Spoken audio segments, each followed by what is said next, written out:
En préparant le conseil de ce matin, je me suis souvenu des mots que j'avais prononcés ici même il y a un an. Ces mots de Francesco Rossi dans Main basse sur la ville. Ici, l'exigence morale n'existe pas. Le seul péché, c'est d'être battu aux élections. Monsieur le maire, mes chers collègues, Marseille arrive à la fin d'un cycle et notre ville est à la croisée des chemins. Le chemin qu'elle a entamé il y a un quart de siècle sur un itinéraire déjà tracé, mais dont les derniers kilomètres viennent d'être observés par la Chambre régionale des comptes. Face à ce rapport crépusculaire et désastreux pour l'image de notre ville, nous voyons bien qu'au mépris, vous avez ajouté le déni. Vous restez enfermés dans une mentalité d'assiégés, figés, avec votre équipe dans un monde qui ne correspond plus à la réalité. Enfermés dans une gouvernance d'un autre temps, avec les prochaines élections pour seul et unique horizon, pour seule et unique ambition. À la fin de ce cycle, au bout de ce chemin, ce rapport de la Chambre n'est pas un simple caillou dans votre chaussure, une péripétie de plus que vous pouvez balayer d'un revers de main. Non, il n'est pas un accident, pas un hasard, pas un imprévu. Même la pluie n'y est pour rien. Ce rapport signe l'histoire d'une ville à la dérive et d'une majorité démissionnaire. Une ville à la découpe qui a fait le choix du clinquant, coulé dans le béton. Une ville fracturée qui se développe contre ses habitants. Une ville pauvre, surendettée, qui gaspille l'argent public dans des montages financiers baroques et des projets sur papier glacé. Une ville incapable de gérer ses ressources humaines et moderniser ses services publics. Ce rapport, il vient confirmer ce que les Marseillais vivent chaque jour. Je devrais dire, subissent. Ce rapport, il vient appuyer l'ampleur de phénomènes que nous avons pointés conseil après conseil, délibération après délibération. En matière budgétaire, notre ville est à l'âge de glace. Tout est figé dans de vieux schémas. Mais par un curieux effet d'optique, au fur et à mesure que nous récoltons les objurgations, vous restez arc-boutés dans une gouvernance hors sol, répétant comme un mantra que notre ville est la plus belle du monde. Notre ville est la plus belle du monde. Sur ce contresens originel, votre majorité s'alimente de l'illusion de penser que les Marseillais pourront continuer par leurs impôts ou par leurs sacrifices à vous venir indéfiniment en aide, en mettant la main à la poche sans avoir en retour les services qu'ils peuvent en attendre. Car ce sont bien eux qui paient l'addition, et elle est lourde. Des délibérations, vous nous en avez présenté plus de 7000. Et 100 fois, nous vous avons alerté. Et 100 fois, nous vous avons même proposé des solutions. Et 100 fois, vous les avez écartées. Aujourd'hui, ces signaux d'alarme, ils sont écrits noir sur blanc dans le rapport de magistrats indépendants. En 2014, sur la mutualisation des services, sur la dette de la Sogima, sur l'abandon de nos écoles. Et qu'avez-vous fait? En 2015, sur le scandale de la nouvelle mairie, à 7 millions d'euros sur la Canebière, sur l'explosion des impôts locaux, sur le fiasco du PPP du stade. Et qu'avez-vous voté en 2016? Sur la gestion trop lourde, sur les frais de fonctionnement qui augmentent, sur le poids de la dette. Et qu'avez-vous dit? En 2017, sur la modernisation des relations sociales, sur la gestion des ressources humaines, sur la privatisation des écoles. Et qu'avez-vous répondu? En 2018, sur les scandales de l'immobilier bradé, sur l'abandon de la culture, du sport et de la vie associative. Ce que vous avez fait, ce que vous avez dit, ce que vous avez voté, je vais vous le dire. Vous avez balayé toutes les remarques, refusé toutes les propositions, fermé les yeux sur tous les scandales, tout simplement, parce que je n'étais pas du même bord politique que vous. Vous qui prétendez que la politique n'est pas tout, vous avez vu la politique partout. Écrasé de certitude, vous avez cru, à chaque rapport, à chaque intervention, que nous faisions cela pour nos opposés. Vous avez voulu nous enfermer, m'enfermer, comme vous l'avez toujours fait, avec vos opposants, mais avec vos propres amis, dans une réalité électorale et des schémas politiciens éculés. Monsieur le maire, mes interventions, je ne les ai pas faites parce que je siège sur d'autres bancs que les vôtres.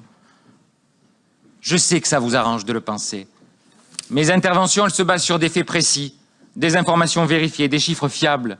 Nos interventions, nos alertes, mes interventions, ces alertes, je les ai faites parce que j'aime la ville, comme des centaines de milliers de Marseillais Je souffre aussi de la voir s'abîmer. Je sais que moderniser, bien gérer, repenser, même en partant de très bas, elle peut offrir tellement mieux. Alors ce matin, la réalité vous rattrape. Et elle est cruelle.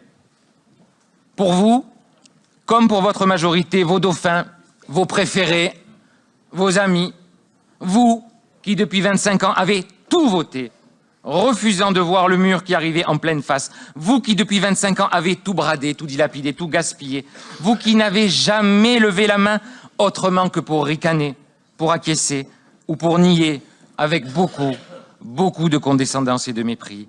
Méprisez ceux qui vous ont dit que le logement n'allait pas, ceux qui vous ont dit que les écoles étaient indignes d'un pays développé et que les comptes viraient au rouge. Méprisez dans un bel élan collectif. Voilà pourquoi il serait trop facile que le problème soit juste la faute d'un homme, fût-il 4 fois maire de Marseille. C'est la faillite d'une équipe, l'échec de choix politiques. Et votre gestion est restée bloquée dans les années 80, comme le sont les Marseillais, dans les embouteillages. On voit bien que certains aimeraient bien échapper aux responsabilités de ce rapport, mais les Marseillais ne sont pas dupes. Car à voir certains se cacher, esquiver, éluder, à ne penser qu'à leur réélection, ils en deviennent quasi tragiques. En un quart de siècle, il ne s'en est pas trouvé un seul pour s'élever contre un budget injuste. Pas un seul pour voter contre le plan local d'urbanisme. Pas un seul contre la politique de l'habitat inique. Pas un seul pour demander d'autres choix. Pas un seul dans vos rangs pour refuser les scandales.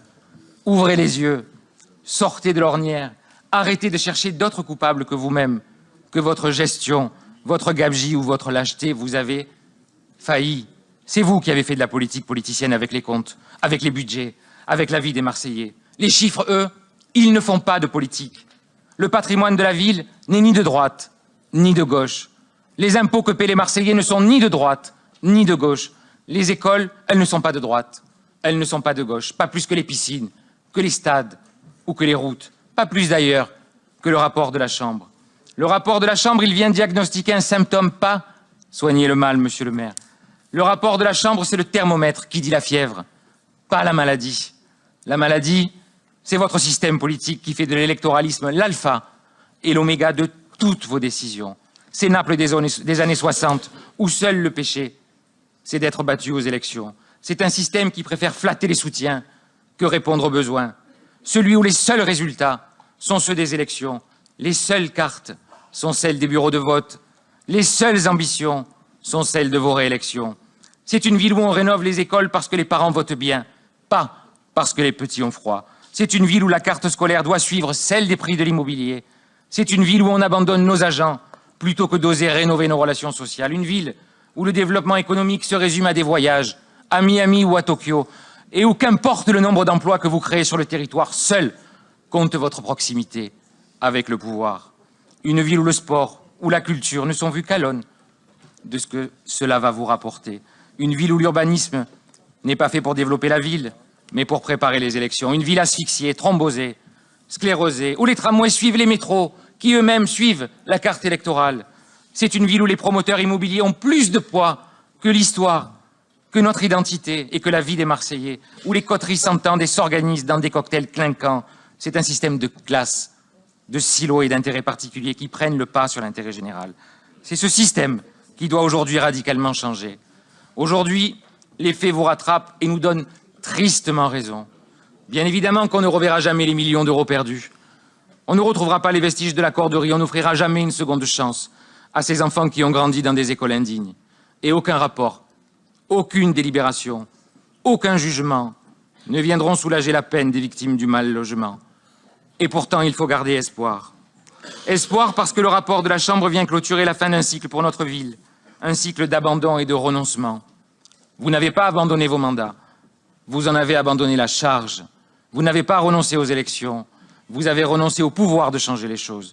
Mais il est temps de se détacher du passé et de regarder vers l'avenir. Marseille a besoin d'une équipe qui ouvre enfin les yeux sur la ville. Marseille a besoin d'ambition, de force pour remettre de l'ordre dans la mairie et dans la ville. Marseille a besoin de la force de gens capables de remettre de l'ordre dans la gestion publique. de l'ordre dans la vente du patrimoine, de l'ordre dans la gestion des comptes publics, de l'ordre dans les grands contrats avec les multinationales, de gens qui s'engagent à gérer la ville non pas pour quelques-uns, mais au profit de tous, de l'ordre pour s'attaquer au laisser-aller et au laisser-faire généralisé. C'est aussi cela qu'apporte le débat et le rapport de la Chambre régionale des comptes. Arrivé à la croisée des chemins, subir n'est pas une fatalité, n'est plus une fatalité. Marseille doit s'engager vers une autre voie, un autre cap, pas celui de la table rase, mais celui d'un renouveau, pour faire chuter cette fatalité et relever Marseille, pour la moderniser, la dynamiser, pour la rendre plus juste. Nous serons au rendez-vous. Je vous remercie.